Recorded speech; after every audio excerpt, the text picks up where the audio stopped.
Hello student, मैं Naresh Kumar maths by Naresh ji sir classes में आपका हार्दिक स्वागत करता हूं। आज फिर से हम एमएससी प्रीवियस जिसके अंदर हमारे पास पेपर 3 चल रहा है डीई एंड एसएफ यानी differential equation and special function. आज इसके अंदर हमारे पास यूनिट सेकंड और इसके अंदर लेक्चर नंबर 6 है। ठीक है, इससे पहले हम इस यूनिट के 5 लेक्चर कंप्लीट करवा चुके हैं और वो 5 लेक्चर हमारे पास कौन सी एक्सरसाइज के हैं? एक्सरसाइज 12.4 जो आपको एग्जाम के अंदर यूनिट सेकंड में क्वेश्चंस नंबर 3 ए वाले पार्ट्स में देखने को मिल जाएंगे। यानी अगर आपने लेक्चर 1 से लेके लेक्चर 5 तक कंप्लीट देखे हैं और साथ साथ दिए गए पीडीएफ से क्वेश्चन सोल्व किए हैं तो आपके 10 मार्क्स कन्फर्म उधर से हो जाएंगे और बचे हुए 10 मार्क्स हो जाएंगे एक्सरसाइज 13.3 जो हमारे पास इस एक्सरसाइज में चलने वाले हैं। ठीक है, तो आज हमारे पास लेक्चर 6 स्टार्ट कर रहे हैं और इसके अंदर हमारे पास एक्सरसाइज कौन सी रहने वाली है? 13.3। तो आप सबसे पहले हेडिंग डालेंगे यूनिट सेकंड में लेक्चर नंबर 6 और जेपीएच की बुक में पेज 408 के ऊपर आप टॉपिक्स पे आ जाओ।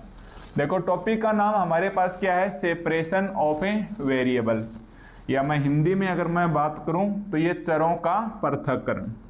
आपने जरूर बीएससी सेकेंड ईयर के अंदर पहली यूनिट आती थी ना, प्रथम कोटि और प्रथम घात के अवकल समीकरण, उसमें पहला मेथड क्या आता था? चरों के पृथक विधि।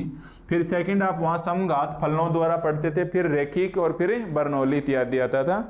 तो हमारे पास सबसे पहले टॉपिक है सेपरेशन ऑफ वेरिएबल्स, यानी जब आप बीएससी सेकेंड ईयर के अंदर करते थे, क्योंकि इसके अंदर बीएससी सेकेंड ईयर आपको पता ही है क्यों इंपॉर्टेंट है। बीएससी सेकेंड ईयर में भी पेपर का नाम आपके पास क्या था? डिफरेंशियल इक्वेशन, और एमएससी प्री में भी क्या है? Differential equation. बस इसके अंदर हमारे पास क्या है? वॉल्यूम सेकंड बन जाता है। इसके अंदर मतलब थोड़े से हायर लेवल के आएंगे तो most of BSc second year इसके अंदर आपकी कवर हो जाएगी। तो किसी स्टूडेंट्स की अगर अच्छे से बीएससी नहीं है तो यहाँ तक पढ़ने के बाद आप वापस बीएससी निकाल सकते हो, काफ़ी इजी बन जाएगी। तो हमारे पास वहाँ हम क्या करते थे कि dy एक साइड में करते थे और x के फंक्शन से एक साइड में करते थे। तो हमारे पास ये क्या आ जाता था? Separation of a variable. हमारे पास क्या आ जाता था भाई? Separation of a variable. तो सबसे पहले आप हेडिंग डालेंगे कि सेपरेशन ऑफ वेरिएबल, और इसके अंदर पहला टॉपिक है 13.14 नंबर का कि method of A separation of A variables. Method of A separation of A variables. तो हमें इसका क्वेश्चन से एग्जाम में या इसका स्टैंडर्ड फॉर्म किस प्रकार से देखने को मिलेगा, सबसे पहले हम वो लिखेंगे।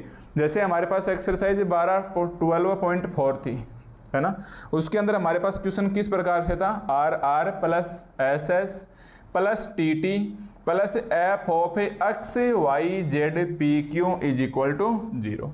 ये क्वेश्चन आएगा तब तो हमारे पास किसकी पहचान हो जाएगी कि ये हमारे पास कौन से करना है?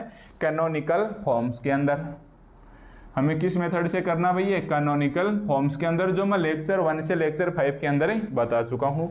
आज हमारे पास इसके अंदर टॉपिक है method of separation of a variable.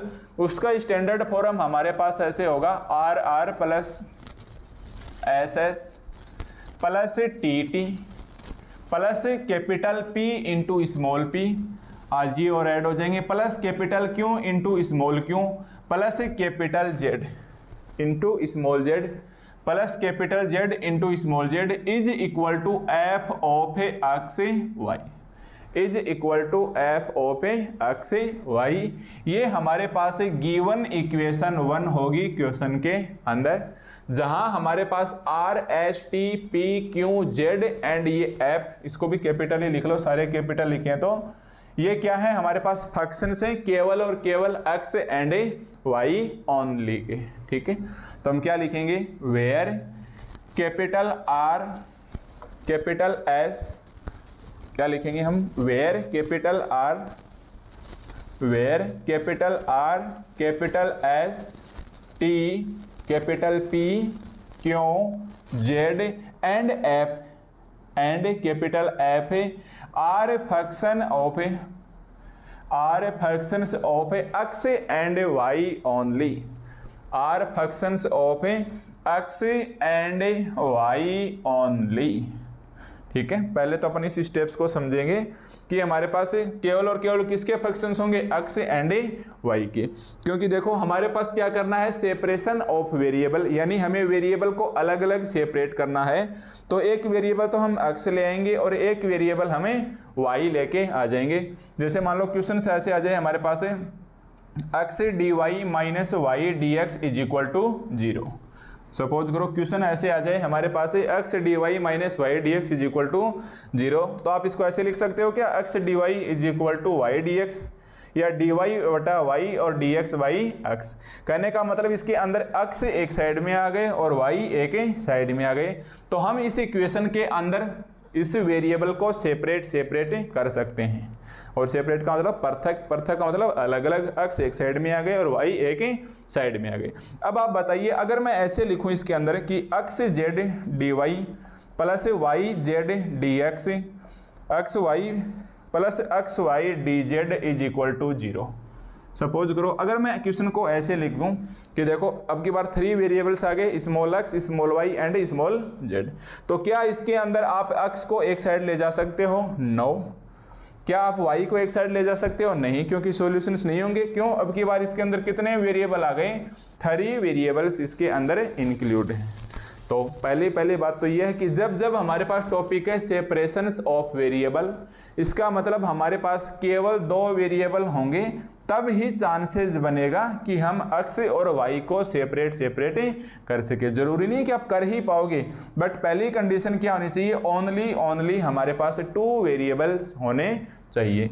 तो हमारे पास क्वेश्चन किस प्रकार से आ गया, r are plus S S plus T T plus P P plus Q Q plus Z Z is equal to F of x y, where capital R S T P Q Z and F are functions of x and Y only. केवल और केवल हमारे पास 2 ही variables होंगे। अगर तीसरा variable connect हो गया इसके साथ तो ये हमारे पास सेपरेशन वाला मेथड फेल हो जाएगा। और टॉपिक ही अपना पास क्या है, method of separation of variable. इसका मतलब हमारे पास केवल कितने वेरिएबल होंगे, ओनली 2 वेरिएबल्स होंगे। ठीक है, अब आप बताइए ये कैपिटल आर है, स्मॉल आर को आप क्या लिख सकते हो, del two z by del x square plus capital S, small s कितना है, del two z by del x del y plus capital T, small t कितना है, del two z by del y square plus capital P को छोड़ो, small p का मतलब del z by del x plus capital Q को छोड़ो, small q का मतलब del z by del y plus capital Z को छोड़ो, स्मॉल जेड मतलब स्मॉल जेड और एक्स वाई मतलब एक्स वाई।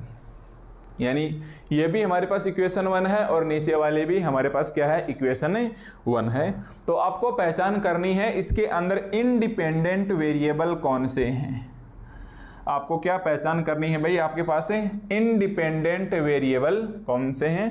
तो अगर आपने मेरे प्रीवियस लेक्चर देखे हैं और टोटल लेक्चर देखे हैं, ऐसा नहीं कि 1 या 2 जो फ्री दे रखा वो देख के छोड़ दिया, टोटल देख रखे हैं, तो 100% आपको पता है कि इस दी गई इक्वेशंस के अंदर हमारे पास इंडिपेंडेंट वेरिएबल कौन सा है। तो इंडिपेंडेंट का मतलब हमेशा नीचे वाला, एक तो एक्स और एक वाई। देखो एक्स वाई के अलावा कुछ भी नहीं है। तो हमारे पास इंडिपेंडेंट वेरिएबल क्या गया, एक्स वाई। और बताइए डिपेंडेंट वेरिएबल कौन सा हो जाएगा, ऊपर वाला। तो ऊपर कौन है, Z Z Z Z Z and Z. तो जेड हमारे पास क्या आ जाएगा, डिपेंडेंट वेरिएबल। ठीक है, तो इस क्वेश्चंस में सबसे पहले आपको, बाकी तो मैं इसको क्वेश्चंस के माध्यम से समझाऊंगा अच्छे से, पर पहले आप इसकी स्टैंडर्ड फॉर्म लिखोगे कि क्वेश्चन क्या है हमारे पास है, R are plus S S plus T T plus P P plus Q Q plus Z Z is equal to F of x Y. या इस प्रकार से लिखो, where capital R S T P Q Z and F are functions of small X and Y only can be solved. इसके आगे लिख लो, can be solved by the method of by separating of, यहीं से देख के लिख दो, by separations of variables, by separations of variables. जो हमारे पास किस मेथड से सोल्व होंगे, सेपरेशंस ऑफ वेरिएबल से सोल्व होंगे। इसके बाद आप लिखोगे if we assume if we assume z of x y is equal to capital X into small x capital Y into small y, और यहाँ इनको हम प्रोडक्ट के तौर पे यानी हम मल्टीप्लाई के तौर पे लेंगे। ठीक है, अब ये लाइन आपके लिए इंपॉर्टेंट है, अलग अलग क्वेश्चंस के अंदर ये लाइन्स हमें अलग अलग लिखनी होगी कि if you assume z into x y is equal to x into x dot y into y. कैसे याद रखोगे? वही वेरिएबल्स की कहानी से याद रखोगे। डिपेंडेंट कौन, बताओ भाई, डिपेंडेंट वेरिएबल कौन और इनडिपेंडेंट वेरिएबल कौन? क्या ध्यान रखना है हमारे पास है, डिपेंडेंट वेरिएबल कौन और इनडिपेंडेंट वेरिएबल कौन। बताओ कौन डिपेंडेंट है? तो ऊपर वाला हमेशा डिपेंडेंट और नीचे वाला हमेशा इनडिपेंडेंट, और नीचे वाला हमेशा इंडिपेंडेंट। तो नीचे दो वेरिएबल्स आ गए एक्स एंड वाई। तो यहां देखो ध्यान रखोगे, पहले तो यहां लिखोगे डिपेंडेंट वेरिएबल, यहां तो क्या लिखोगे भाई, डिपेंडेंट वेरिएबल। ये कैपिटल जेड नहीं स्मॉल जेड ही है भाई, ये स्मॉल जेड ही है। Dependent variable z into x y, फिर इसके ब्रैकेट्स लगा के आप इसके इंडिपेंडेंट वाले लिख देना, इज इक्वल टू पहले एक्स को लिखोगे फिर वाई को। एक्स का आप अपनी मर्जी से कैपिटल एक्स कर सकते हो और वाई का आप कैपिटल वाई कर सकते हो। जैसे सपोज करो अगर आपके पास ऐसे आ जाए कि del two you by del x square plus del two you by del are square, del two you by del are square is equal to 0। तो आप बताइए इसके अंदर डिपेंडेंट वेरिएबल कौन है, u, और इंडिपेंडेंट वेरिएबल कौन है, एक x है और एक r है। तो आप किस प्रकार से लिखोगे, u और यहाँ कोमा लगा के क्या लिखेंगे, अक्सर। तो एक तो आ जाएगा x और एक आ जाएगा r। तो x का तो कैपिटल x लगा लो और r का आप कैपिटल r लगा लो। अब ये वाला कैपिटल R इस वाले कैपिटल R में मैच ना हो जाए, इसके लिए आप इसको r की बजाय कोई नया सिंबल मान लो t, या देखो टी भी इसके अंदर है तो इसको मैं नया सिंबल मान लेता हूं कैपिटल के, मतलब ऐसा सिंबल मानो जो इसके अंदर मैच ना हो, आर एस टी। क्योंकि यहां मान लो टी मान लिया या आर मान लिया तो आप यहां मान के चलोगे जो क्वेश्चन के अंदर वैल्यू देगा ना, तो आप फंस जाओगे इसके अंदर। तो अपनी मर्जी से यहां इसके कुछ भी आप दो बड़ी एबीसीडी में लिख लेना, को मैक्सिमम यही आएगा एक्स वाई, तो कैपिटल एक्स वाई आएगा। फिर आपके पास आर थीटा आएगा, तो आप ऐसे लिख सकते हो आर और एफ, यहाँ कुछ भी नए सिंबल लगा देंगे। आर और एफ ऑलरेडी हमारे पास क्वेश्चन के अंदर यूज में आ चुके हैं, तो हम यहाँ लगा देंगे जी और यहाँ लगा देंगे एच इंटू आर, और इसको हम ध्यान में रख लेंगे और लास्ट में जो मानते हैं वो हमें हटा देंगे। तो सबसे पहले आपको क्या ध्यान रखना है कि जब जब हम यहाँ अज्यूम करेंगे तो जो नीचे के इंडिपेंडेंट वेरिएबल हैं वो आपस में क्या होंगे, मल्टीप्लाई होंगे। तो एक्स का कैपिटल एक्स, वाई का कैपिटल वाई, यहाँ जेड की बजाय यहाँ मतलब डिपेंडेंट वेरिएबल है वही हम इधर लिखने वाले हैं। ठीक है, बस इसके अंदर यही छोटी सी बात थी जो आपको ध्यान में रखनी है कि जब जब हम ये करेंगे कि इफ वी अज्यूम, उस वक्त आपके मैं अलग अलग क्वेश्चंस में मैं अलग अलग मानूंगा। तो आप देख सकते हैं हर बार क्या मानेंगे, यहाँ इंडिपेंडेंट वेरिएबल और यहाँ डिपेंडेंट वेरिएबल, यही समझाने वाली बात थी। इसके बाद मैं इसको ऐसे लिखूंगा 1/x F of D into X is equal to 1/y G of D dash into Y is equal to lambda where D है हमारे पास D by D X, D dash है हमारे पास D by D Y, lambda है हमारे पास separation से constant. अब हम इसको लिखेंगे सेपरेशन से कांस्टेंट, और हर बार कोशिश करना आप लेमडा के is equal to minus n square माने। लेमडा के बराबर में हम क्या माने, माइनस का साइन अलग से एन स्क्वायर माने। वेयर नेगेटिव साइंस, वेयर हमारे पास है नेगेटिव साइंस कुछ डिनोट करेगा। ठीक है, तो ये वाली जो लाइन से आप लिखोगे इस लाइन को, और इसको ऐसे लिख लो कि अंडरस्टैंड बाई क्वेश्चंस, मतलब हम जब क्वेश्चंस करवाएंगे उसके माध्यम से हम इस स्टेप्स को समझ लेंगे।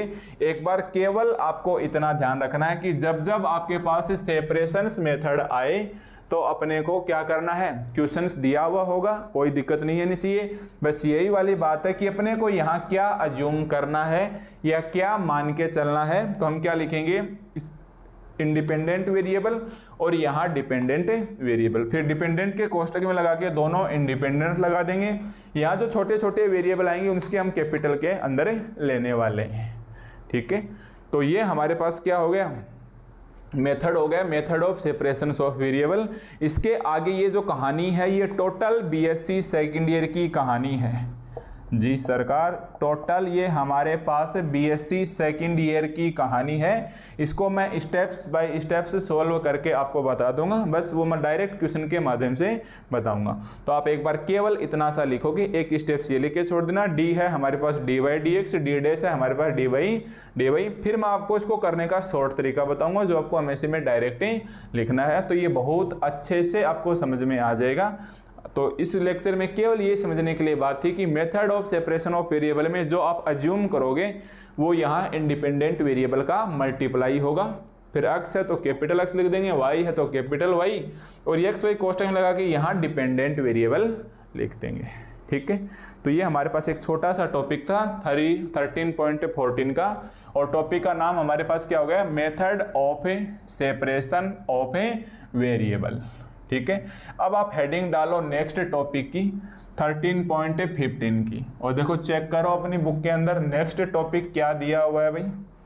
यहाँ देखो ध्यान रखना, ये सब क्वेश्चन में समझा दूंगा, लेमडा वगैरह सेपरेशन कॉन्स्टेंट जो भी है, ठीक है। अब देखो नेक्स्ट टॉपिक है 13.15। क्या है हमारे पास 13.15? इस टॉपिक का नाम है हमारे पास Laplace equations, wave equations and diffusion equations. Next topic क्या है, लाप्लास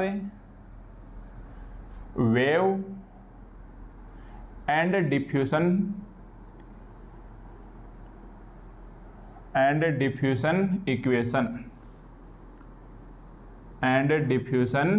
इक्वेशंस, ठीक है।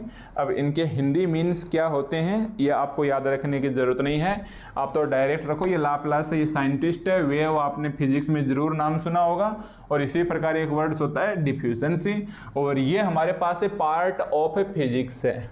यस, ये हमारे पास लगभग टॉपिक्स है, ये प्योर फिजिक्स का पार्ट है, इसलिए आपको बस यहाँ काम चलाना है कि हम किस प्रकार से इसको अप्लाई करने वाले हैं।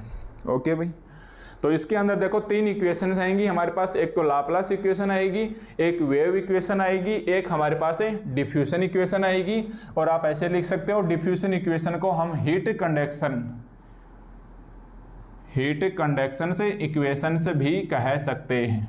डिफ्यूजन इक्वेशन को हम हीट कंडक्शन इक्वेशन से भी कह सकते हैं, ये हम लिखवा देंगे आपको। तो देखो सबसे पहले आप हेडिंग डालोगे number 1 Laplace equations, number 1 Laplace equation. देखो छोटे छोटे आपको फॉर्मूले याद करवा देता हूँ, डायरेक्ट आपको याद रखना है, और इसका रीजन यही है कि ये सब हमारे पास पार्ट्स ऑफ फिजिक्स का है, कुछ कुछ आपके याद भी आ जाएगा जो अपने बीएससी के अंदर जरूर लाप्लास के दर्शन हुए होंगे, ठीक है। सबसे पहले आपको लिखना है लाप्लास इक्वेशन से, और लाप्लास इक्वेशंस को लिखोगे in general Laplace equation is given by, या डायरेक्ट लिख लो कि लाप्लास इक्वेशन हमारे पास क्या होता है, ऑपरेटर का whole square into u is equal to 0। क्या होता है भाई लाप्लास इक्वेशन हमारे पास है, ऑपरेटर का whole square into u is equal to 0। इसको हिंदी में तो संकारक बोलते हैं, बट अब आप ऑपरेटर को ऑपरेटर ही बोलोगे, ठीक है। तो हम क्या लिखेंगे, लाप्लास इक्वेशंस क्या होती है हमारे पास, ऑपरेटर का होल स्क्वायर से into small u is equal to 0 into 0, ठीक है। अब देखो एक्सरसाइज याद करो, पहले तो आप इसको शॉर्ट में लिखो। नंबर 1 लाप्लास इक्वेशन से, चलो मैं तीनों एक साथ ही लिखवा दूंगा। देखो एक्सरसाइज 12.4 याद करो। एक्सरसाइज 12.4 में 3 कंडीशन हुआ करती थी, एस स्क्वायर माइनस 4RT अगर ग्रेटर आ जाए 0 से तो हमारे पास क्या बनेगा, हाइपरबोलिक डिफरेंशियल इक्वेशन। देखो अगर हमारे पास एक्सरसाइज 12.4 की बात करें, S square minus 4RT greater 0 आती थी तो क्या बनती थी, हाइपरबोलिक डिफरेंशियल इक्वेशन। अगर condition S square minus 4RT equal 0 आ जाती है तो हमारे पास क्या बनती थी भाई, पैराबोलिक बोलते थे आप, या पैराबोलिक डिफरेंशियल इक्वेशन से। अगर आपके पास s² माइनस 4RT लेस 0 आ जाती थी तो ये क्या बनती थी, याद करो भाई, elliptic differential equations, elliptic differential equations. ठीक है, ये हमारे पास क्या बनती थी, greater 0 hyperbolic, less equal 0 parabolic और लेस 0 एलिप्टिक। इसके अंदर याद रखोगे कि जो लाप्लास इक्वेशन है वो हमारे पास एलिप्टिक पार्शियल डिफरेंशिएशन इक्वेशन होगी। हमारे पास ये जो वेव इक्वेशंस है, ये जो हमारे पास है वेव इक्वेशंस होगी, ये हमारे पास कौन सी इक्वेशंस होगी भाई, ये हमारे पास है हो जाएगी पैराबोलिक, और तीसरी बची हुई डिफ्यूजन इक्वेशन है ये हमारे पास क्या हो जाएगी, हाइपरबोलिक हो जाएगी। ठीक है, मैं लिख दूंगा कि ये हमारे पास क्या होगी, लाप्लास वाली तो हो जाएगी एलिप्टिक, फिर सेकंड हो जाएगी वेव में ग्रेटर 0 आएगा तो ये हाइपरबोलिक, डिफ्यूजन या हीट कंडक्शन में इक्वल 0 के आएगा तो ये पैराबोलिक डिफरेंशियल इक्वेशन।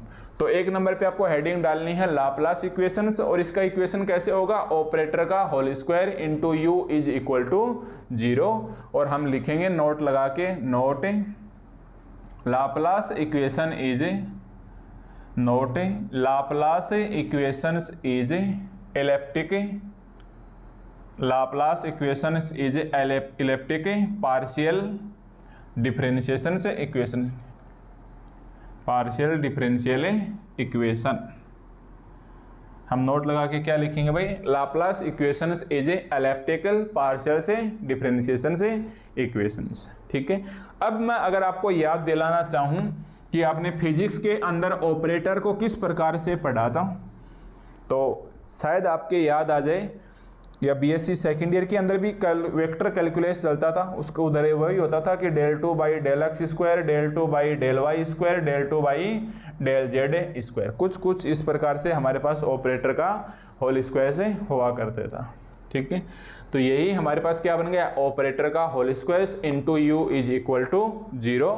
तो ऑपरेटर क्या है, ये लाप्लास इक्वेशन क्या हो जाएगी, एक तो ध्यान रखना है कि एलिप्टिक पार्शियल डिफरेंशिएशन इक्वेशन है, इसको हम क्वेश्चंस के माध्यम से सोल्व करेंगे भाई, यहाँ से जाके क्वेश्चंस काफी इजी बन जाएगा। ठीक है, अब हम क्या लिखेंगे कि ऑपरेटर हमारे पास क्या होता है, अक्ष वाई जेड के अंदर, अक्ष वाई जेड के अंदर हमारे पास क्या होता है, ऑपरेटर का होल स्क्वायर। अगर मैं यहाँ क्या लग रहा है, इसके इनटू में u, तो यहाँ u लगाऊंगा तो ये भी क्या हो जाएगा, u एंड u। ठीक है, अब देखो 12th क्लास की एक छोटी बात याद करो, 12th क्लास में हम ऐसे बोलते थे कि कार्टेशियन सिस्टम क्या होता है, कार्टेशियन सिस्टम क्या होता है। अब अगर आपका बैकग्राउंड हिंदी मीडियम हो तो कार्तीय निर्देशांक क्या बोलते थे आप भाई, अक्ष कॉमा वाई। फिर हम बोलते थे भाई पोलर कोऑर्डिनेट क्या होंगे इसके, पोलर कोऑर्डिनेट क्या होंगे, 11th क्लास में हुआ करता था भाई। पोलर कोऑर्डिनेट यानी ध्रुवीय निर्देशांक, उसको हम क्या लिखा करते थे, आर थीटा, और ये किसके अंदर पढ़े थे हमने, 2D के अंदर। ये हमने किसके अंदर पढ़े थे भाई, 2D के अंदर।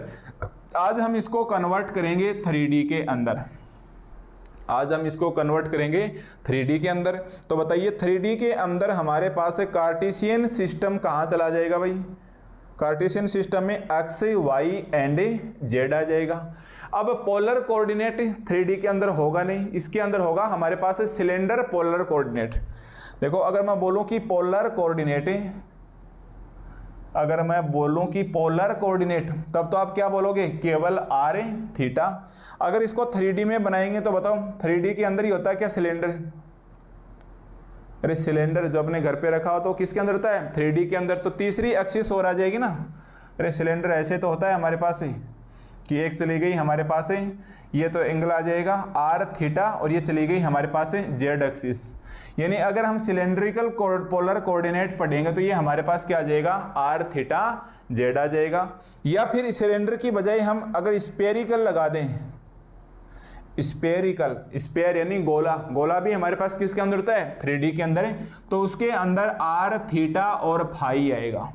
देखो स्पेरिकल के अंदर क्या आएगा, आर थीटा एंड फाई आएगा। तो यहाँ हमारे पास एक कार्टेशियन सिस्टम से, एक पोलर कोऑर्डिनेट सिस्टम से और एक स्पेयर पोलर कोऑर्डिनेट सिस्टम से। तो यहाँ आप एक बार केवल रटोगे, यस, मैं कभी नहीं कहता हूँ मेरे स्टूडेंट्स को कि ये इक्वेशंस आपको रटनी है, बट यहाँ आप इसलिए रटोगे क्योंकि सिलेंडर पोलर कोऑर्डिनेट आप पे मैकेनिक्स हाइड्रोडायनेमिक्स की यूनिट 4th में पढ़ चुके हो। और हाइड्रोडायनेमिक्स कोई नया स्टूडेंट्स है वैसे में अभी आया तो मैं बता दूं, आपका पेपर 5th है मैकेनिक्स ही, उसके अंदर 2 बुक हैं, डायनेमिक और हाइड्रोडायनेमिक्स। तो हाइड्रोडायनेमिक की यूनिट 4th और 5th है, तो आप यूनिट 4th पढ़ चुके, उसके अंदर सिलेंडर पोलर कोऑर्डिनेट की इक्वेशंस और स्फेरिकल पोलर कोऑर्डिनेट की इक्वेशंस पढ़ चुके। मैं उनको यहाँ डायरेक्ट ही लिखूंगा क्योंकि उनका एक्चुअली जो प्रूफ है वो हम वहाँ कर चुके हैं, इसलिए हमें यहाँ करने की जरूरतें नहीं होगी। ठीक है, तो हम सबसे पहले क्या लिखेंगे लाप्लास इक्वेशंस के अंदर कि नंबर 1, देखो लाप्लास इक्वेशन के अंदर क्या लिखेंगे, इन 3 डायमेंशन से, इन 3 डायमेंशन से, 3 डायमेंशनल से, या ऐसे लिखो कि इन 3D Cartesian coordinate systems, Cartesian coordinate system, यानी कार्तीय निर्देशांक में हमारे पास 2D XY और 3D में क्या होता है X Y Z, then Laplace equations, then Laplace equations is क्या हो जाएगी भाई, क्या लिखना हमें, x रखना है, y रखना है और z रखना है। तो लगा दो, ऑपरेटर का मतलब कितना होता है del 2 by del x square, u लगा दो, plus del 2 u by del y square, plus del 2 u by del z square, plus del 2 u by del z square, del 2 u by del z square, equal में क्या है भाई 0, equal में क्या है 0। तो एक प्रकार से ये भी हमारे पास क्या है भाई लाप्लास इक्वेशन है, बस कोऑर्डिनेट कौन से इस्तेमाल किया हमने, कार्टेशियन कोऑर्डिनेट सिस्टम के अंदर है x y z। अगर मैं सेकंड कंडीशन में फिर से लिखूं कि इन 3 डायमेंशन से, या मैं डायरेक्ट लिख देता हूं क्यों, इन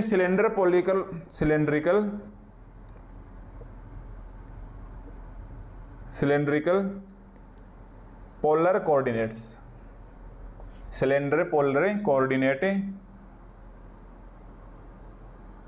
कोऑर्डिनेट सिस्टम्स, यानी अगर अपने पास केवल पोलर कोऑर्डिनेट होता तो केवल कितना आता हमारे पास है r एंड थीटा। देखो केवल पोलर कोऑर्डिनेट या ध्रुवीय निर्देशांक होते तो हमारे पास क्या आता r थीटा, किसके अंदर भाई 2D के अंदर, बट 3D के अंदर हमने रखेंगे तो 3D के अंदर या तो आपके पास सिलेंडर होगा या फिर 3D के अंदर, देखो ये बात कॉमन है इन 3 डायमेंशंस के अंदर, या 3D के अंदर आपके पास क्या होगा सिलेंडर होगा, एक तो सिलेंडर होगा, दूसरा होगा गोला, जिसको मैं बोल देता हूं गोलीय ध्रुवीय निर्देशांक spherical polar coordinate system. Yes, दोनों एक साथ बात याद रखोगे ताकि आपका कॉन्सेप्ट क्लियर हो। और एक्चुअली इनका कॉन्सेप्ट क्लियर कहाँ होगा, MSc mechanics paper 5th, book होगी हाइड्रोडायनेमिक्स, यूनिट होगी 4th, और यूनिट 4th में हमारे पास बार बार यही चलेंगे जहाँ से 2 क्वेश्चंस 10-10 नंबर के आते हैं, cylinder polar coordinate, spherical polar coordinate, equations of continuity वगैरह, यहाँ से क्वेश्चंस बहुत ज़्यादा बनते हैं, वहाँ हम इसका प्रूफ सीखेंगे। तो आप तो ऐसे याद रखो कि अगर हमारे पास एक कार्टेशियन कोऑर्डिनेट सिस्टम 2D में है तो XY और 3D में है तो XYZ, तो हमने लिख दिया इस प्रकार से। अगर मेरे पास पोलर कोऑर्डिनेट होता तो केवल और केवल क्या होता r थीटा, पोलर कोऑर्डिनेट होता तो मेरे पास केवल और केवल क्या होता r थीटा होता, बट आज हम इसको किस में डाल रहे हैं 2D के अंदर। अब देखो 2D के अंदर हम इसको किस में कन्वर्ट कर रहे हैं 3D के अंदर। 3D के अंदर हमारे पास 2 चीजें होंगी, एक तो आप देख सकते हो सिलेंडर होता है, सिलेंडर वो भी 3D होता है, और दूसरा जो हम वॉलीबॉल या बॉल से खेलते हैं या जो स्फीयर होता है गोला, उसको भी हम क्या बोलते हैं, वो भी 3D के अंदर होता है। तो अगर मेरे पास सिलेंड्रिकल पोलर कोऑर्डिनेट, और आपको पता है सिलेंडर हमारे पास बिल्कुल सीधा खड़ा होगा, तो उसके अंदर तीसरी एक्सिस क्या होगी जेड एक्सिस, खड़ा होगा या पड़ा होगा, जैसे भी सिलेंडर की पोजीशन होगी, पर इसके अंदर ये तीसरी वाली एक्सिस होगी, जेड एक्सिस इसके अंदर होगी। रही बात हमारे पास स्फेरिकल की, स्फेरिकल हमारे पास एक गोल घूमता जाएगा। देखो कभी भी आप जैसे आप वॉलीबॉल फेंकते हो तो एक तो वो आगे की ओर मोशन के अंदर जा रहा है, और सेकंड वो राउंड भी लेता है, राउंड मतलब घूमने का मतलब एंगल कन्वर्ट होगा, तो उसके अंदर हमारे पास एक नया एंगल और बन जाएगा जिसको हम फाई बोलेंगे। तो अगर आप स्फेरिकल पोलर कोऑर्डिनेट लेंगे तो आप क्या लेंगे r थीटा एंड फाई, और अगर आप सिलेंडर लेंगे तब आप क्या लिखोगे, तीसरे एंगल के बजाय आर थीटा एंड जेड आ जाएगा, आर थीटा एंड जेड आ जाएगा। और मेन कॉन्सेप्ट मैंने बता दिया, मैकेनिक्स के पेपर में क्लियर हो जाएगा। तो अगर मेरे पास इक्वेशन आ जाए कि in cylinder polar coordinate system then Laplace equation is, then Laplace equation is, और आप इसको भाई डायरेक्ट याद रखोगे। और कैसे याद रखोगे, del two you by del are square, देखो यू तो साथ लगेगा ना, del two you by del are square से plus 1 upon are del you by del are, plus 1 upon are del you by del are, plus 1 upon are square del two you by del theta square, plus का 1 upon are square del two you by del theta square से, और तीसरी axis हो जाएगी plus del two you by del Z square से, plus del two you by del Z square is equal to 0, is equal to 0। और ये आपको याद रखना है कि अगर सिलेंडर पोलर कोऑर्डिनेट आ जाए तो आप क्या लिखोगे, आर थीटा और जेड, और उस वक्त आप इक्वेशन लिखोगे del two you by del are square plus 1 by r del you by del are plus 1 by r square del two you by del theta square plus del two you by del Z square is equal to 0। अगर मेरे पास आ जाती है इन spherical polar coordinates, तो आप देख सकते हो are एक समान है, थीटा एक समान है, तो लगभग ये इक्वेशंस क्या आ जाएगी मेरे पास ही, del two you by del are square, del two you by del are square से प्लस 2 बाई आर, यहाँ 1 बाई आर के नीचे वाले में क्या हो जाएगा, 2 by r del you by del r, 2 by r del you by del r, ये ऐसा कैसा आ जाएगा, plus 1 upon are square del two you by del theta square. मैं चेक कर लेता हूँ दिखाई दे रहा है कि 1 by r square del two you by del theta square से प्लस कोट थीटा बटा r square, plus cot theta बटा आर स्क्वायर, और del you by del theta, del you by del theta. तो हम देखो आर तक पहुंच गए, हम थीटा तक पहुंच गए। अब फाई को लिखते वक्त हम लिखेंगे 1 upon are square sine theta, 1 upon are square sine theta del two you by del phi square is equal to 0, is equal to 0। ठीक है, तो आपको याद रखना है del two you by del are square से plus 2 by r del you by del are plus 1 upon are square del two you by del theta square से plus नया टर्म और ऐड हो जाएगा cot theta upon are square del you by del theta plus 1 upon पूरे का whole, ऐसे खोलो चलो, पूरे का होल स्क्वायर की बजाय 1 upon are square sine square theta del two you by del phi square is equal to 0। ठीक है, तो ये हमारे पास 3 इक्वेशन आ गई। या तो कार्टेशियन कोऑर्डिनेट सिस्टम होगा तो उस वक्त कोऑर्डिनेट कहेंगे एक्स वाई जेड, या फिर मेरे पास सिलेंडर पोलर कोऑर्डिनेट सिस्टम होगा उस वक्त कोऑर्डिनेट कहेंगे आर थीटा जेड, और अगर स्पेरिकल पोलर कोऑर्डिनेट है तो यहाँ क्या आ जाएगा फाई, यानी आर थीटा फाई। तीनों इक्वेशंस आपको याद रखनी है। ये दोनों इक्वेशंस अभी अगर चाहो तो हाइड्रोडायनेमिक्स की बुक उठाओ और उसके अंदर जेपीएच की बुक अगर आपके पास होगी तो 12, 13, 14, 15 के 4-5 पेज के ऊपर लगातार इन्हीं इक्वेशनों का प्रूफ ही कर रखा है, आप वहाँ जाके इनको देख सकते हैं। या फिर आप जब भी आप पेपर पढ़ो मैकेनिक्स से, उसके अंदर मैं polar coordinate, sphere polar coordinate इनको सोल्व करवा दूंगा। ठीक है, तो ये हमारे पास क्या आ गया, नंबर 1 के लिए लाप्लास इक्वेशन से 3D के अंदर आ गया। तो आपने वर्डिंग डाल ली होगी, यहाँ तक 1 नंबर पे लिख लिया होगा आपने लाप्लास इक्वेशन से। और लाप्लास इक्वेशन कितना होता है, operator 2 into u is equal to 0, और इस साइन को क्या बोला जाता है भाई, ऑपरेटर बोला जाता है। ठीक है, और हमारे पास लाप्लास इक्वेशन किसके अंदर जाएगी भाई, इज एलिप्टिकल, इसको ध्यान रख लेना बस, elliptical partial differentiation equations, elliptical partial differentiation equations. ठीक है, देखो ये कहानी तो मेरे पास हो गई 3D के अंदर। देखो ये कहानी तो मेरे पास क्या हो गई, इन 3 डायमेंशन से के अंदर। अगर मैं बोलूं कि नहीं मेरे को तो 2D के अंदर ही रखना है, देखना भाई ध्यान से, अगर मैं बोलूं नहीं मेरे को तो ये 2D के अंदर ही रखना है इन 2 डायमेंशन, इसका मतलब कौन गायब हो जाना चाहिए भाई, इधर से कौन गायब हो जाना चाहिए, जेड, इधर से कौन गायब हो जाना चाहिए, जेड। तो यहां से हटा के इज इक्वल में क्या कर दोगे, 0।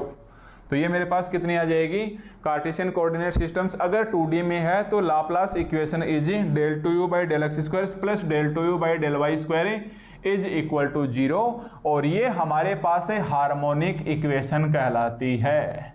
यस, ये हमारे पास है हार्मोनिक इक्वेशन से कहलाती है।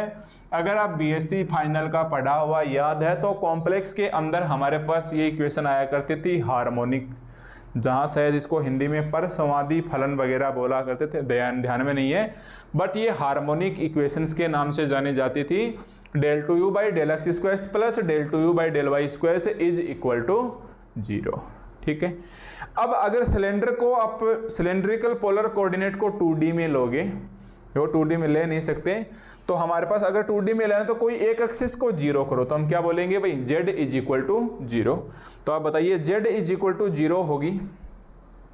अगर आपके पास z मतलब r और थीटा के रूप में ही रखना चाहोगे, तब हमारे पास लाप्लास इक्वेशन कितनी आ जाएगी, z वाले टर्म को हटा दो, लिखना है भाई आपको, तब आप इसके अंदर z वाले टर्म को हटा दो। देखो 3 ऑप्शन थे आपके पास, r, थीटा एंड z। देखो r तो हमारे पास फिक्स रहेगी, या तो आप थीटा को हटाओ या फिर आप z को हटाओ। अगर आपने z को हटाया तो मेरे पास ये वाली इक्वेशंस बन गई, और इसके नीचे लिखोगे, यहाँ मेरे पास स्पेस नहीं है भाई, आप इसके नीचे क्या लिखोगे, और del 2u by del r square, और del 2u by del r square से plus 1 by r del u by del r plus theta को छोड़ दो और आगे का लिखेंगे plus del 2u by del z square is equal to 0, is equal to 0। ये भी हमारे पास क्या है, 2D के अंदर इक्वेशन है। कब, इफ मेरे पास है r और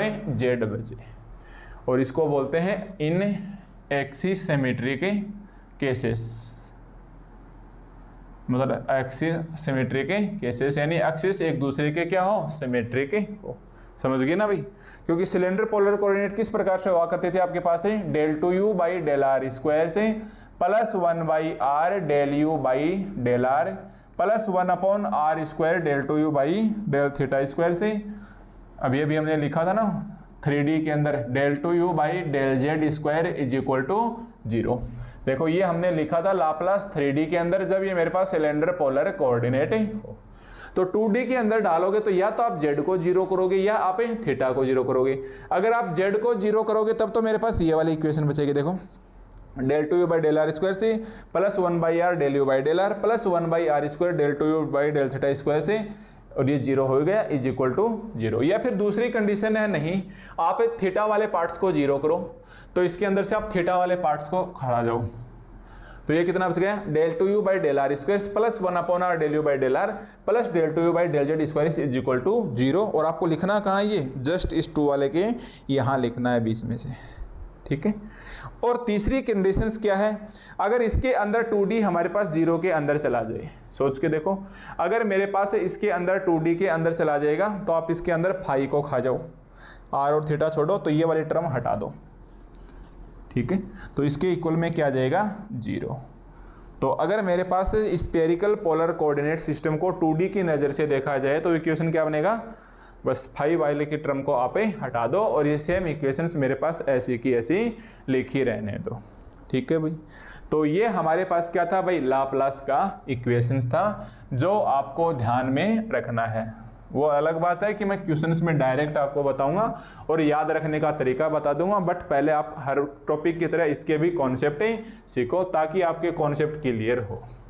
तो ये जो इक्वेशन है ये हम मैकेनिक्स के अंदर प्रूफ करने वाले हैं, तो इसको सीरियसली नहीं लेना, केवल इसे याद रख लो, और जब आप मैकेनिक्स पढ़ोगे तो ये आपके स्वतः है याद हो जाएंगी, ठीक है। एक तो हमारे पास ये आ गया।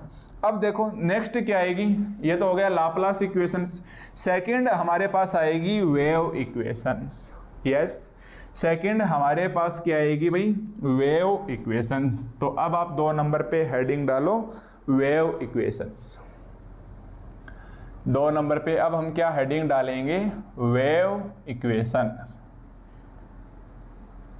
Wave equations. देखो जिस प्रकार हमारे पास लाप्लास इक्वेशन क्या होती थी, लाप्लास इक्वेशन क्या होती थी भाई, ऑपरेटर का 2 into u is equal to 0।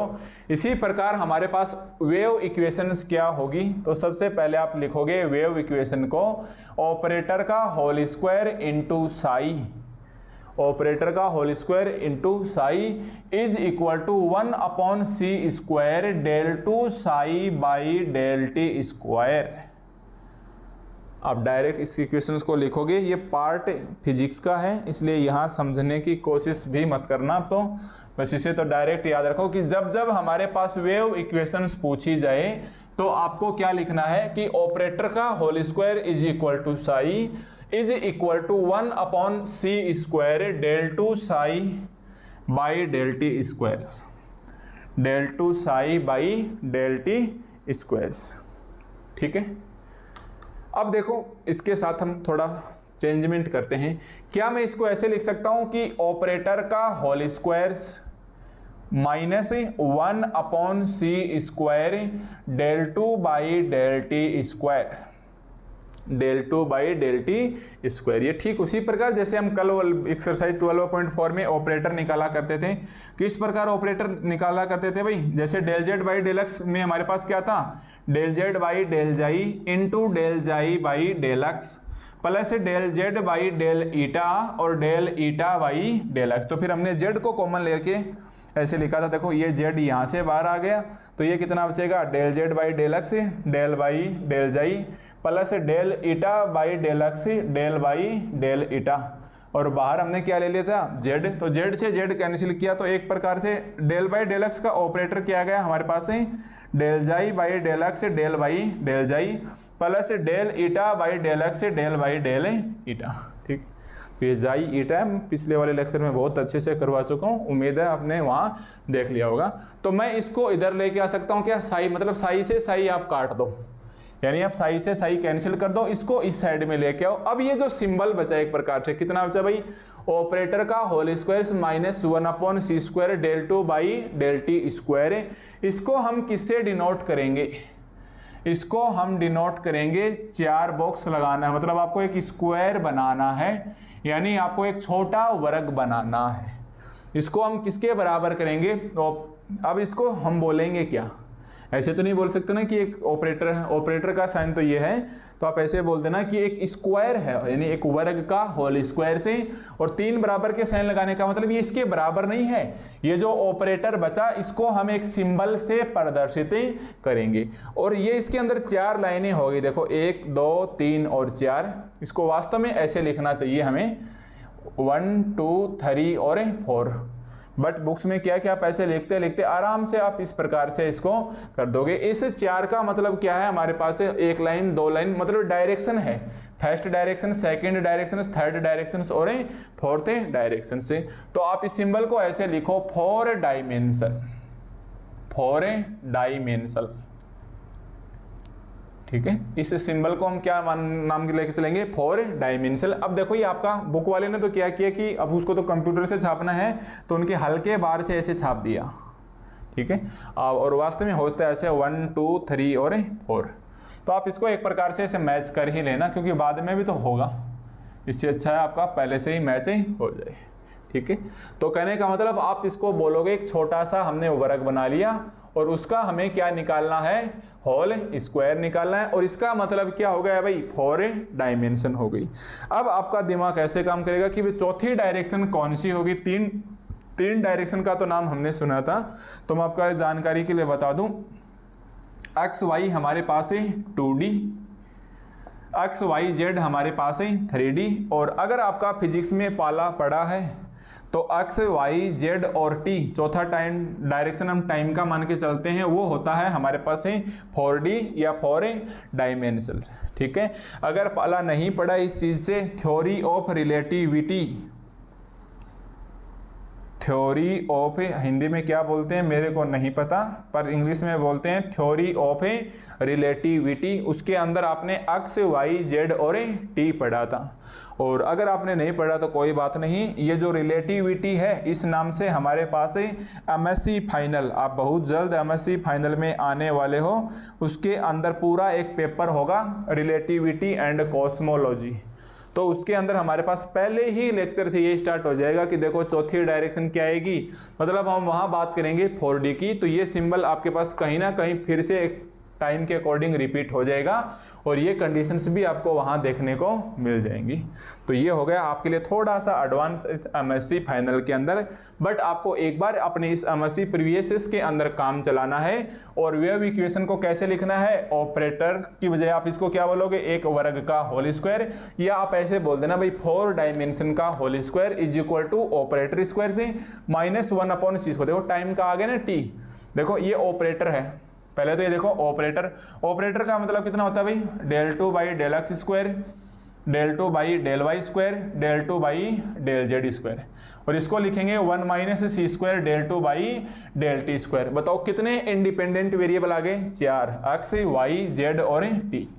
कितने इंडिपेंडेंट वेरिएबल आ गए, 4, मतलब 4 डायमेंशनल, और 4 डायमेंशन का ये एक क्या हो गया, सिंबल। और आप चाहो तो लिख सकते हो, वास्तव में ये ऐसे है, ठीक है, ये लाइन्स मिली हुई नहीं है, पर बुक वाले ने भी क्या कर दिया कि टाइप करते वक्त मिला दिया, क्योंकि बुक के अंदर भी भाई मार्केट में बंदे बैठे हैं वही प्रिंट करते हैं, तो उनका इतना ध्यान भी नहीं होता है।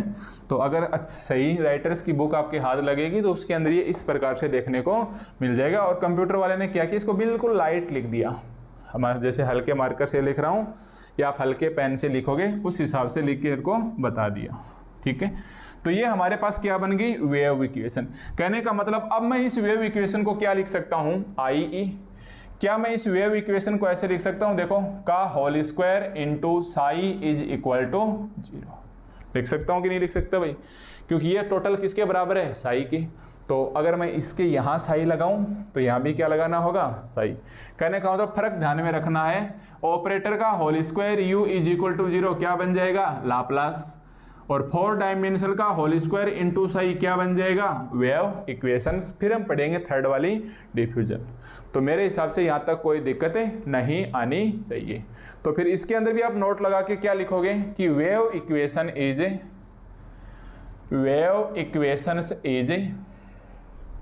पार्शियल डिफरेंशियल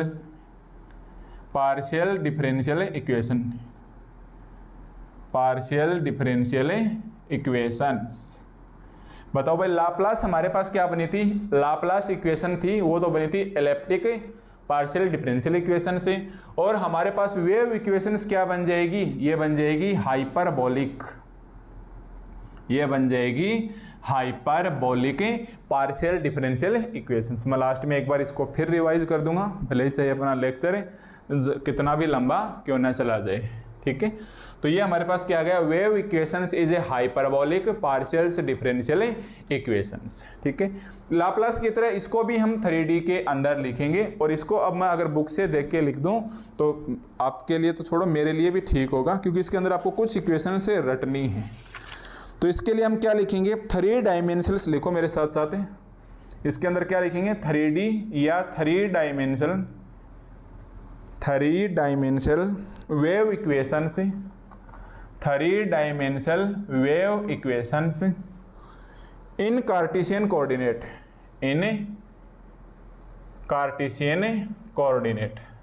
सिंपल है, बस ये लैंग्वेज देखने के लिए मैंने इस बुक का इस्तेमाल किया है कि 3 डायमेंशनल वेव इक्वेशन के अंदर कार्टेशियन कोऑर्डिनेट हमारे पास है क्या होगा। तो एक्चुअली ये तो इक्वेशन है। ऑपरेटर का मतलब कितना होता है भाई, del 2 by del x square plus del 2 by del y square. अभी अभी किया था ना लाप्लास के अंदर, del 2 by del z square. क्या लगा रखा है इसके, साई, तो यहाँ क्या लग जाएगा, साई और साई। इसको इधर ले आओ, -1/c square del 2 psi by del t square, del 2 psi by del t square is equal to 0। del 2 psi by del t square is equal to 0, या फिर आप रहना चाहो बराबर में तो आप इसको रख सकते हो बराबर में, इससे तो हमारे पास कोई फर्क ही नहीं पड़ेगा, ठीक है। तो हमने लिख दिया कि 3 dimensional wave equation in Cartesian coordinate, यानी कार्टेशियन कोऑर्डिनेट का मतलब x y z के अंदर इसको ओपन करके छोड़ो। अब देखो जो सेकंड लाइन लिखनी है वो मैं यहाँ से फिर से देख के लिख देता हूँ। सेकंड लाइन आ जाएगी हमारे पास है ट्रांसवर्स वाइब्रेशन, लिखो साथ साथ है, ट्रांसवर्स वाइब्रेशन से transverse vibrations of a membrane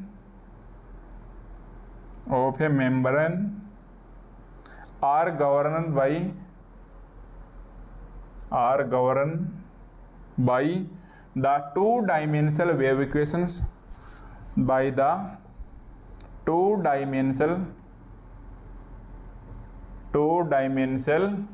wave equations. ठीक है, अब इस वर्ड का क्या मीन्स होता है आप गूगल पे सर्च कर लीजिए, या आप इसको डायरेक्ट याद रखिए कि 3D के अंदर हमारे पास ये हो जाएगी, 2D के अंदर क्या हो जाएगा Z0, फिर 1D के अंदर क्या हो जाएगा Y भी 0। तो ये मेरे पास कितनी बचेगी del 2 psi by del x square plus del 2 psi by del y square is equal to 1 upon c square del 2 psi by del t square. ठीक है, मतलब हम लिखेंगे transverse vibrations of a membrane are govern by the two dimensional wave equations. तो 2D के अंदर Z0 हो जाएगा। और तीसरा हम लिखेंगे, इसकी लैंग्वेज भी मैं बुक से देख के लिख देता हूँ, मतलब आपको रटनी है, transverse vibration of a string. मतलब तीसरी के अंदर ये जो वर्ड्स है हमारे पास मेम्ब्रेन, इसकी जगह स्ट्रिंग आ जाएगा। स्ट्रिंग हमारे पास शायद एक पतली रस्सी होती है, तो ये कितना आ जाएगा हमारे पास है transverse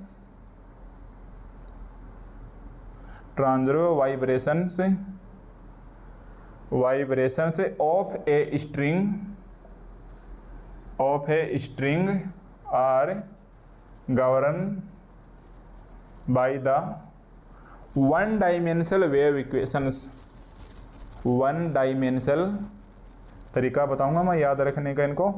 one dimensional wave equations string होती है भाई, एक पतली सी रस्सी होती है, और आपको पता है जैसे एक रस्सी एक मार्कर मान के चलो, तो ये कौन से डायरेक्शन में हो गया, बिल्कुल पतली है, स्ट्रिंग है, तो ये एक 1D के अंदर हो गया।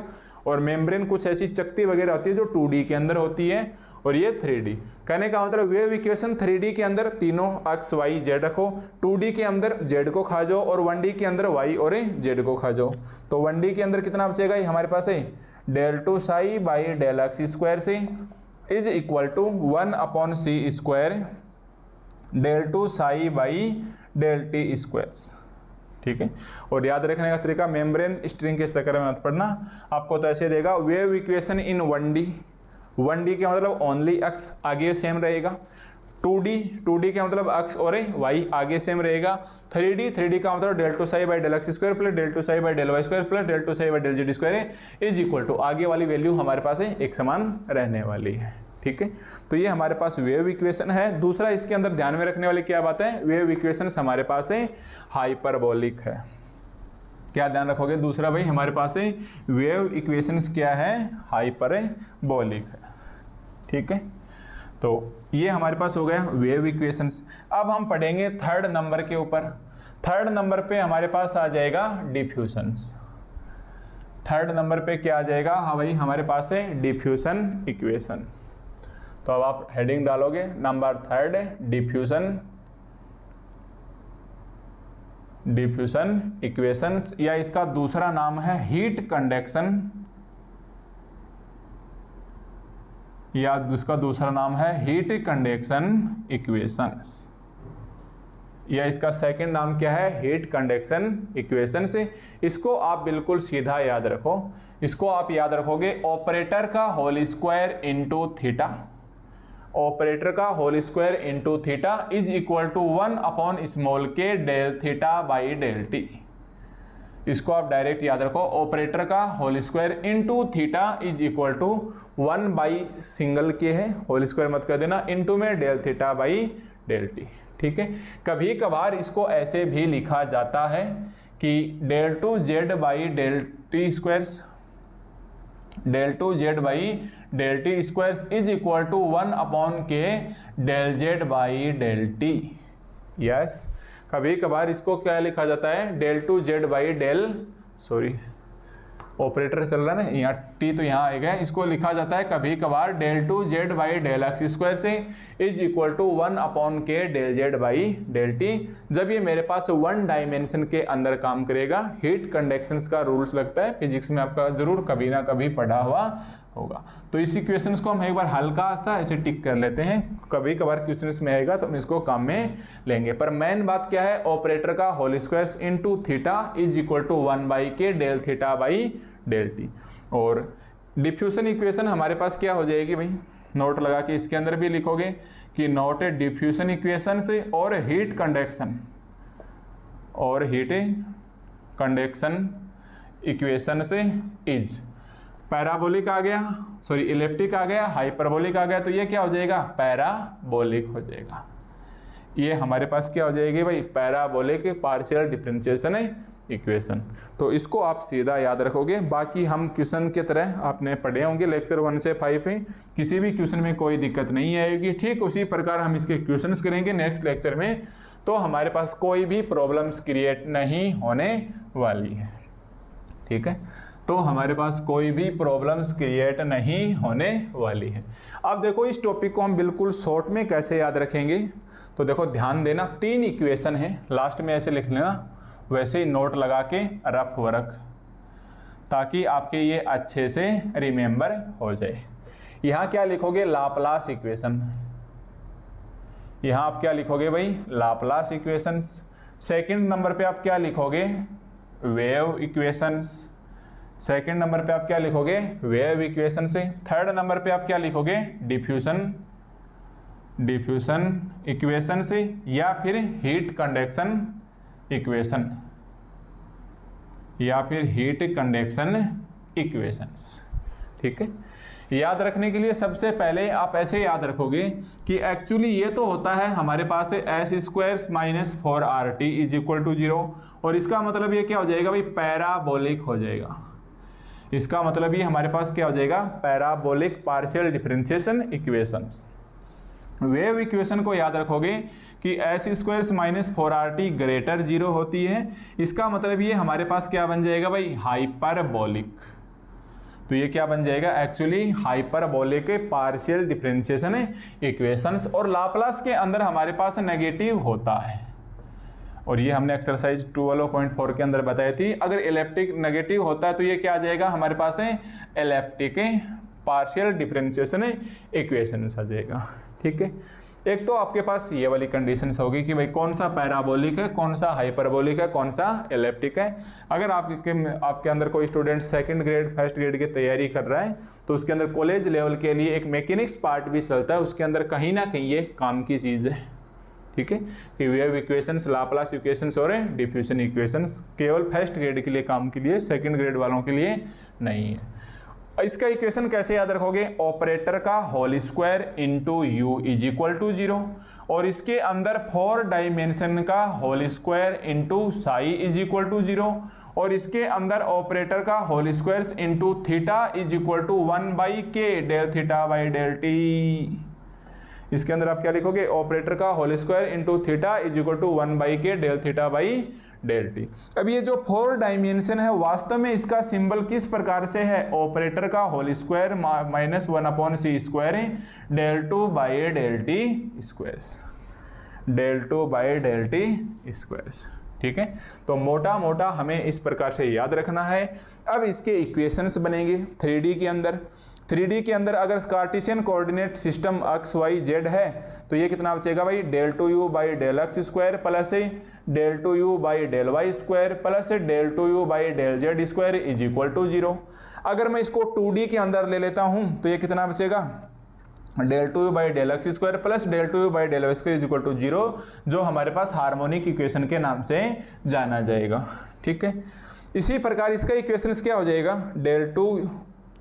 Del 2 psi by del x² plus del 2 psi by del y² plus del 2 psi by del z² is equal to 1/c² del 2 psi by del t²। ये हमारे पास है 3D के अंदर।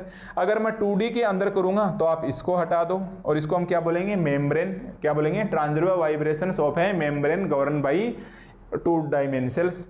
फिर अगर हम इसको स्ट्रिंग ले लेंगे तो उसके अंदर 1D बचेगा, उसके अंदर del 2 psi by del x² is equal to 1/c² del 2 psi by del t² बचेगा। इसको कभी कभार हम क्या लिखते हैं, del 2z by del x² is equal to 1/k del z by del t। ये हम क्वेश्चंस के माध्यम से आपको समझाएंगे।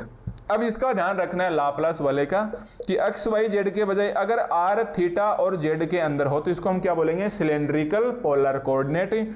उस वक्त हमारे पास इक्वेशन क्या बचेगा भाई, मैं एक बार अगर फिर से लिखना चाहूं तो del two you by del are square plus 1 upon are del you by del are plus 1 upon are square del two you by del theta square से plus del two you by del Z square is equal to 0। ठीक है, अगर इसको 2D में लेंगे तो z हटाएंगे तो ये वाला 0 हो जाएगा, या थीटा को हटाएंगे तो ये वाला टर्म से 0 हो जाएगा। फिर इसके अंदर आ जाता है स्फेरिकल पोलर कोऑर्डिनेट। देखो सिलेंड्रिकल पोलर कोऑर्डिनेट में R theta Z, spherical polar coordinate में कितना आ जाएगा, आर थीटा फाई। और इसकी इक्वेशंस मैंने आपको लिखवा रखी है, क्या है इसकी equation, del two you by del are square से plus 2 by r del you by del are plus 1 upon are square del you by del theta square से plus cot theta upon are square del you by del theta plus 1 upon are square sine square theta del two you by del phi square is equal to 0। ठीक है, तो last में आपका आके एक थोड़ा सा इसकी ब्रीफिंग कर लेना, या इसको संक्षेप में लिख लेना, या इसका सारांश लिख लेना।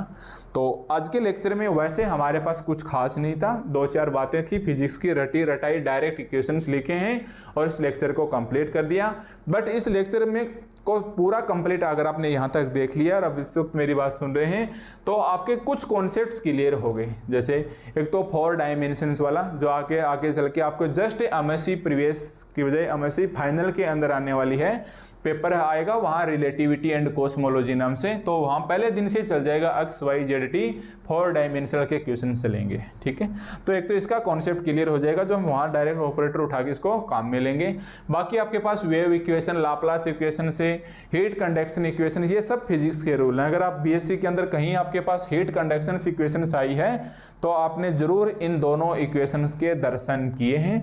बस आज का लेक्चर केवल यही है कि इसको रिपीट करना हमारा पर्पज था। इससे पहले वाला टॉपिक था सेपरेशन ऑफ वेरिएबल, उसके अंदर 2 ही वेरिएबल्स अगर होंगे तो ही हम सेपरेट कर पाएंगे, 3 वेरिएबल्स होंगे तो हम अच्छे से उसको सेपरेट नहीं कर पाएंगे। ठीक है, तो ये हमारे पास है आज के इस लेक्चर के अंदर।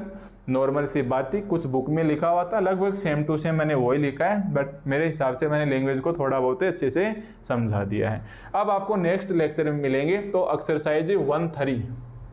देखो जैसे ही हम नेक्स्ट लेक्चर के अंदर मिलेंगे तो हम क्या स्टार्ट करेंगे भाई, एक्सरसाइज 1-3.3 को स्टार्ट करेंगे और क्वेश्चन नंबर 1। ठीक है, तो अब आपको मिलते हैं नेक्स्ट लेक्चर नंबर 6 के अंदर। तब तक आप इसको कीजिए, प्रैक्टिस कीजिए, लिख के सोल्व कीजिए, उसके बाद ही आप लेक्चर 6 में आइए। डायरेक्ट लेक्चर 6 में आओगे तो शायद इतना अच्छे से नहीं समझ पाओगे जितना कि इस लेक्चर को देखने के बाद आप समझ पाओगे। ओके, तो आपको मिलते हैं जस्ट नेक्स्ट लेक्चर में।